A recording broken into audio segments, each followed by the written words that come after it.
اللہ کے کلام بھی ہدایت کا ذریعہ ہے، اور رسول اللہ صلی اللہ علیہ وسلم کے ارشادات بھی ہماری ہدایت اور امت کی ہدایت کے لیے۔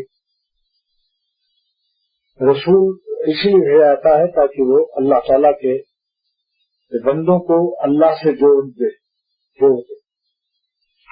اور اس سلسلے میں سرور عالم صلی اللہ علیہ وسلم کو اتنی زیادہ فکر تھی امت کی ہدایت کی کہ اللہ تعالیٰ فرماتے ہیں، اے رسول محمد رسول اللہ صلی اللہ علیہ وسلم، کیا آپ امت کے غم میں اپنے کو ہلاک کر دیں گے؟ یعنی اتنا زیادہ غم کیوں کرتے ہیں کہ یعنی سب ساری دنیا ایمان لائے؟ اللہ کا باخو نفس کا کیا آپ اپنے کو ہلاک کر دیں گے؟ کیا اس سے امت کی فکر آپ کو کتنی تھی؟ طائف کے بازار میں آپ نے پتھر کھائے اور آپ کا خون مبارک سر مبارک سے نکل کر نالے میں بھر گیا۔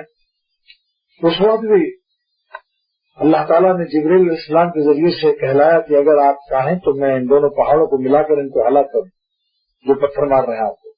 اس وقت بھی آپ نے بدعا نہیں کی، فرمایا کہ اے اللہ ان کو ہدایت دے دے، اور اگر ان کو ہدایت نہیں ملتی تو ان کی اولاد کو بھی ہدایت کی توقع ہے، اس لیے ہم بدعا نہیں کرتے۔ نادان ہی لوگ۔ احد کے جنگ میں بھی آپ کا خون مبارک بہ رہا تھا اور ظالم تیر کی بارش کر رہے تھے، اس وقت بھی آپ نے ہی فرمایا کہ کیا حال ہے ایسے قوم کا کہ جو اپنے نبی کو لہو لہان کرتے، مگر آپ نے اپنی محنت اور اپنے خون نبوت کو ہماری ہدایت کے لیے بے دریغ خرچ کیا۔ آج انہی کے خون سرور عالم صلی اللہ علیہ وسلم کے خون نبوت کا صدقہ ہے اور صحابہ کی شہادتوں اور ان کے بھی خون کا صدقہ ہے کہ ہم لوگ آج عبد الرحمان اور عبداللہ اور حبیب محمد حبیب اور حبیب احمد یعنی مسلمان جو ہم ہیں ان کی خون شہادت کے صدقے میں ہیں، ورنہ ہم سب لوگ کیا رہتے؟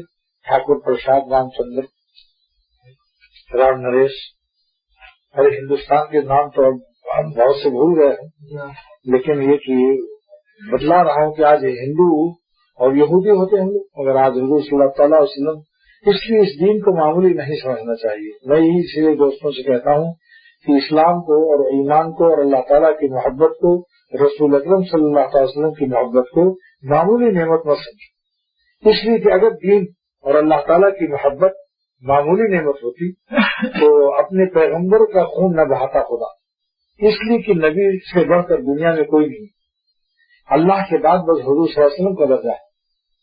زمین اور آسمان حضور صلی اللہ علیہ وسلم کے خون مبارک سے قیمتی کوئی چیز نہیں پا سکتے سوائے اللہ۔ لہذا معلوم ہے کہ اللہ تعالیٰ کا دین اور اللہ کی محبت اتنی قیمتی ہے کہ پیغمبروں کے سر کتنے اور پیغمبروں کا خون بہتا ہے۔